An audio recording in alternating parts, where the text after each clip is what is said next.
स्वागत है दोस्तों आपका अपने चैनल पर, जहां हम लाते हैं सटीक और लेटेस्ट अपडेट क्रिप्टो और स्टॉक के बारे में। मैं आज आपको लेटेस्ट अपडेट देने जा रहा हूं स्टॉक और क्रिप्टो के बारे में। तो बिटकॉइन में भारी उतार चढ़ाव देखने को मिला, मतलब उसकी ग्रोथ धीमी है जून मंथ में। जो जून मंथ में बिटकॉइन सर्ज हुआ वो बहुत मतलब धीमी उसकी ग्रोथ हुई जून मंथ में एज कंपेयर टू मई मंथ। मई में बिटकॉइन अच्छा खासा $1,12,000 का गया था और $99,000 भी आया था। और दूसरे ऑल्ट कॉइन भी वैसे ही थे। मीम कॉइन में आजकल देखने को ज़्यादा सर्च देखने को नहीं मिल पा रहा है। बिटकॉइन की धीमी रफ्तार का रीज़न ये है क्योंकि जो बड़े इन्वेस्टर है, बिग वेल्स, वो उनके पास ETFs का जो इनफ्लो पैसा आ रहा है, ETFs में पैसा आ रहा है, वो सेलिंग का प्रेशर बना रहे हैं। इसलिए ये धीमी रुकावट का मतलब धीमा जो स्लो दैट सर्जिंग है, it happen in June month. इसका रीजन सबसे बड़ा ये है। और हैकिंग का रिकॉर्ड टूटा हुआ है 2025 में। 6 महीने पहले 2.1 अरब डॉलर का सीधा हैकिंग हुआ, जिससे सबसे ज्यादा प्रोजेक्ट को हैक कर दिया सर। उस वजह से भी इसमें धीमी मतलब स्लो ग्रोथ देखने को मिली 2025 में क्रिप्टो में।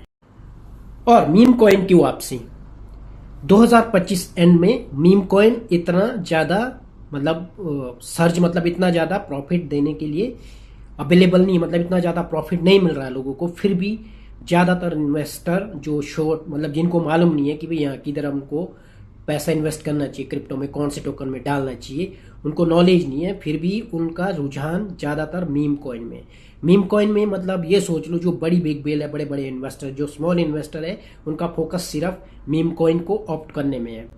तो मीम कॉइन की तरफ उनका फोकस जा रहा है क्योंकि मीम कॉइन में लोग मतलब रिस्क लेते हैं। हो गया प्रॉफिट तो बहुत ज़्यादा, अगर नहीं हुआ तो फिर उसमें बहुत ज़्यादा लॉस भी हो जाता है। तो इसलिए लोगों का मतलब जो छोटे इन्वेस्टर उनका रुझान मीम कॉइन की तरफ जा रहा है, जिससे वो पैसा भी कमा सकते हैं उसमें। तो इसलिए लोग ज़्यादातर मतलब जितने भी छोटे इन्वेस्टर है, आउट ऑफ 100% उसमें से 70% लोग मीम कॉइन में इन्वेस्ट और बिलीव करते हैं ताकि उनको शॉर्टकट में जल्दी पैसा मिल सके, जबकि ऐसा नहीं करना चाहिए। स्टॉक मार्केट में अगर मैं यूएस के स्टॉक की करूं, S&P जो है 500 और नस्ताक ने फिर से रिकॉर्ड तोड़ा हुआ है उसका हाई लेवल में। कि अमेरिका में ब्याज दर कम होगा, मतलब इंटरेस्ट रेट शायद कम हो सकता है, इसलिए यूएस का स्टॉक मार्केट भी बहुत ज्यादा फ्लिप अप कर रहा है। जो प्रेसिडेंट है यूएस के, उन्होंने जितना भी अभी टैरिफ लगाया है, जब से टैरिफ का पैसा आ रहा है यूएस में, तो वो आने से इकोनॉमी में ग्रोथ आई हुई है। नस्ताक गाइस, एनवीडिया जो कंपनी है वो सेमीकंडक्टर बनाती है, सेमीकंडक्टर मैन्युफैक्चर, एआई से रिलेटेड। उसका तो यानी सबसे ज्यादा हाईएस्ट प्राइस एनवीडिया का शेयर का पहुंच चुका है, $157 क्रॉस करा है।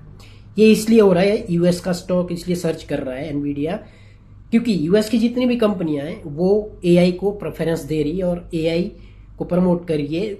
डिजिटल जो रिवैल्यूएशन आया है एआई में, तो उसकी वजह से एनवीडिया का प्राइस भी, एनवीडिया का ईच शेयर का प्राइस बढ़ रहा है और बढ़ा बहुत ज्यादा मतलब। और इंडिया का स्टॉक जियो, सेबी की मंजूरी मिली जियो फाइनेंशियल को, तो उनके शेयरों में 4.4% के अप ट्रेंड आया, उछाल आया सीधा सीधा। तो मींस जो इंडिया का स्टॉक मार्केट में हलचल रही, 4.4% जो उछाल आया जियो में।